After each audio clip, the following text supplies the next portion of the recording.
महाभारत योग रहस्य।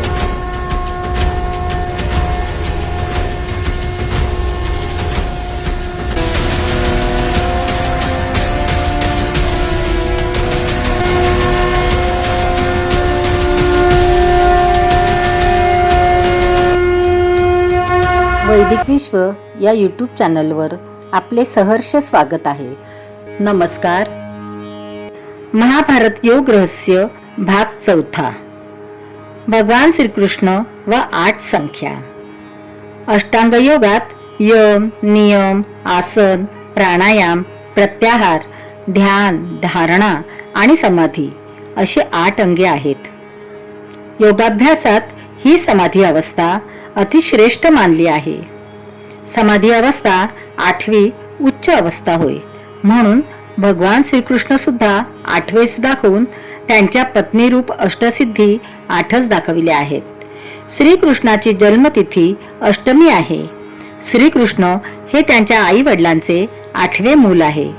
ते मध्यरात्री जन्मतात। सर्व जग ज्यावेळी झोपते त्या मध्यरात्रीच्या काळात खरा साधक जागृत राहून साधना करतो आणि ज्ञानाला स्वतःमध्ये कर्षण करून जन्म देतो। म्हणून भगवान श्रीकृष्णांचा जन्म मध्यरात्री दाखविला आहे। गीता सुद्धा हेच सांगते। या निशा सर्वभूतानां तस्यां जागृती संयमी यस्यां जागृती भूतानि सा निशा पश्यतो मुनेः। नित्य ज्ञान स्वरूप परमानंद हा सर्वसामान्य प्राण्यांसाठी रात्रीसारखा असतो। पण ज्ञान प्राप्तीसाठी स्थितप्रज्ञ योगी रात्रीच्या निशब्द शांत अवस्थेत जागतो। इंद्रियांवर संयम ठेवतो। ध्यान लावून मनाला एकाग्र करण्याचा प्रयत्न करतो। नाशिवंत सांसारिक सुखाच्या भोगासाठी सर्व प्राणी जागत असतात। हीच सांसारिक सुखप्राप्ती परतत्व जाणणाऱ्या मुनींसाठी रात्रीसारखी असते, ज्यावेळी ते अध्यात्म साधना करतात। श्रीकृष्णाचे माता पिता देवकी वसुदेव। भगवान श्रीकृष्णाला 2 माता पिता दाखविले आहेत। एक जन्मदाते वसुदेव आणि देवकी, तर आध्यात्मिक साधनेनंतर प्राप्त होणारे नंद आणि यशोदा होत।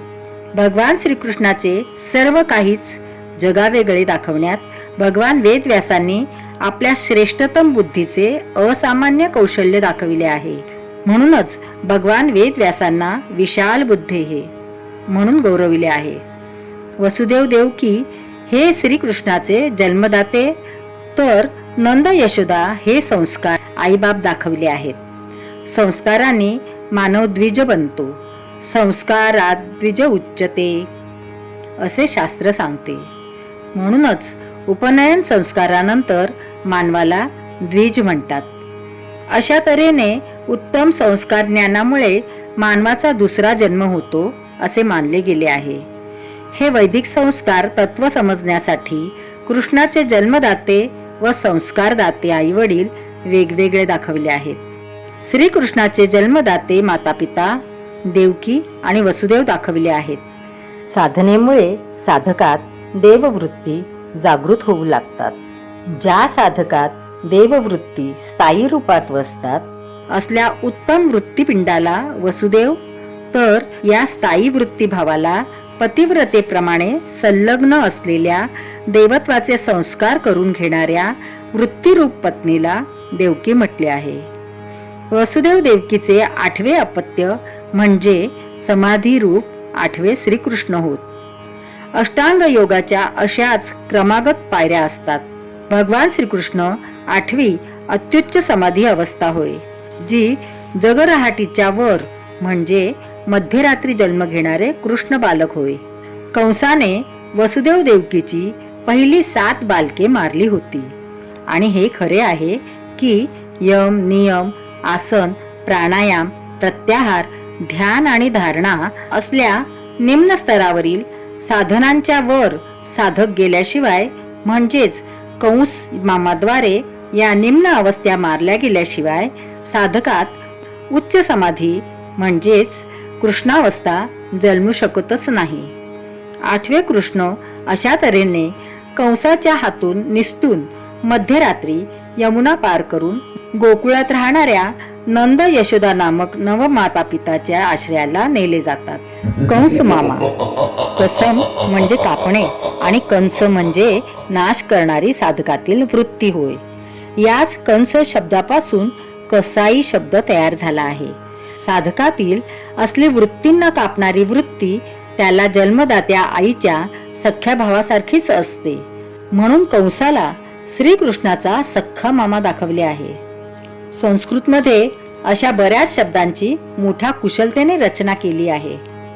जसे हिंसा आणि हिंसा करणारी अवस्था म्हणजे सिंह होय. तद्वत वज्र आणि व्रज शब्दाचा संसार मांडला आहे. वज्र म्हणजे दृढ निर्धार आणि व्रज म्हणजे निर्धाराने पुढे चालणे. याच व्रजात कृष्णाचा जन्म दाखविला आहे. वज्र निर्धाराच्या भूमीतच भगवान श्रीकृष्णाचा जन्म होत असतो.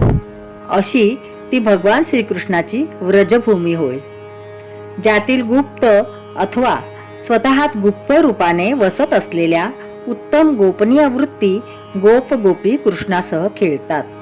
कंसाच्या भयाने वसुदेव अंधकारमय आणि वादळ वाऱ्यासह पाऊस पडत असलेल्या मध्यरात्रीच नवबालक कृष्णाला दुथडी भरून धोधो वाहत असलेल्या यमुना नदीतून गोकुळातील आपल्या मित्राच्या घरी म्हणजे नंद यशोदेच्या घरी सुखरूप नेऊन ठेवतात. ती काळ रात्र तो धोधो पाऊस आणि या विश्वाला हादरविणाऱ्या विजा आणि दुथडी भरून वाहणारी प्रबल काळी यमुना साधकाला साधनेत येणाऱ्या त्या सर्व प्राकृतिक आपत्तीतून भगवान श्रीकृष्णाला पार करून साधकातील वसुदेव गोकुळात सुखरूप घेऊन जातात.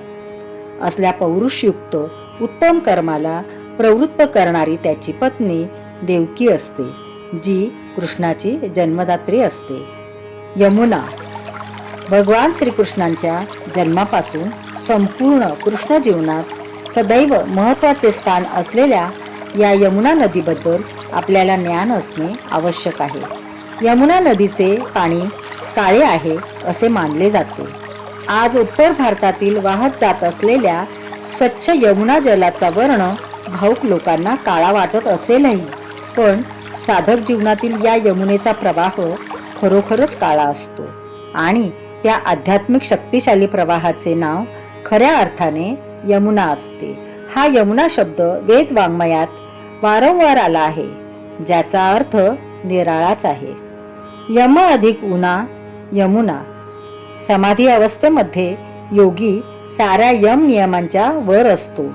तसेच तो देश काळ वर्तमान रहित अवस्थेत असतो. त्या परमशून्य म्हणजेच उणा अवस्थेला वेदव्यास यमुना म्हणतात. तिला कालिंदी असेही म्हणतात. जी कालाचा इंद म्हणजे नाश करते ती कालिंदी होय. असली कालिंदी अथवा यमुना साधकाच्या सुषुम्ना नाडीतच असते. सुषुम्ना नाडीत जाणाऱ्या साधकाला अष्टांग योगात साधकाला व्यर्थ अडकवून ठेवणाऱ्या यमनियमांच्या बंधनातून मुक्त व्हायचे असते. म्हणजे उच्च साधकाला यमाच्या बंधनातून स्वतःला उणे करायचे असते. असली उच्च साधकाची यमउना अवस्था म्हणजे यमुना नदी होय. असल्या यमुना नदीच्या तटावर भगवान श्रीकृष्ण आपल्या गोप गोपींची आध्यात्मिक क्रीडा करीत असतात. जो साधक ध्यान धारणेद्वारे सुषुम्ना नाडीत आपल्या चित्ताला स्थिर करतो त्याला अतिशय घनदाट काळोखाचा अनुभव येत असतो. प्रकाश म्हणजे जड जीवन आणि असल्या जड प्रकाशमय जीवनाच्या वर जाण्याकरिता साधकाला आपल्या सुषुम्ना नाडीत स्थिर व्हावे लागते. म्हणूनच साधकाची उच्च सुषुम्ना नाडीतील नदी यमुना होय, जिचे अनुभूती रूप जल काळे असते. भारतातील प्राचीन योग साधनेच्या प्रसारासाठी या चॅनलची निर्मिती करण्यात आलेली आहे. माहिती आवडल्यास चॅनल सबस्क्राईब करा, इतरांना शेअर करा. पुन्हा भेटूया पुढील भागात. धन्यवाद.